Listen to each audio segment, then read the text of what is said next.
Donc, je m'appelle Ahmed Bouyardane, je suis chercheur en histoire. J'ai étudié la vie de l'émir Abdelkader depuis une vingtaine d'années. Et aujourd'hui, j'ai été invité par l'association Convivence à la mosquée de Paris, dans la salle Abdelkader, pour parler de la figure d'Abdelkader et notamment de son héritage et en quoi cette figure peut être un modèle, une source d'inspiration, une source de réflexion aussi par rapport à nos problèmes contemporains. Et en effet, l'émir Abdelkader a cet avantage, c'est une figure extrêmement complexe qui a vécu dans un contexte lui-même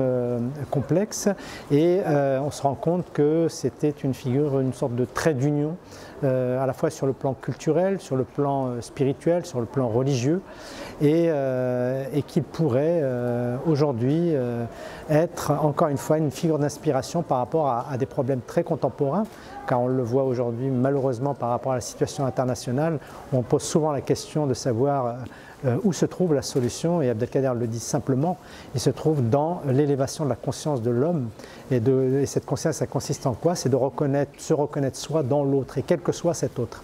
Et ça, c'est par l'étude justement de la dimension spirituelle de l'émir qu'on le découvre. Et sur un plan politique, ce que je pourrais dire, parce qu'il y a tellement de choses à dire, c'est de se rappeler que l'émir n'a jamais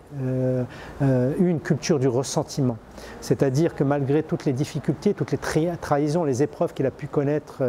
face justement durant la période de la conquête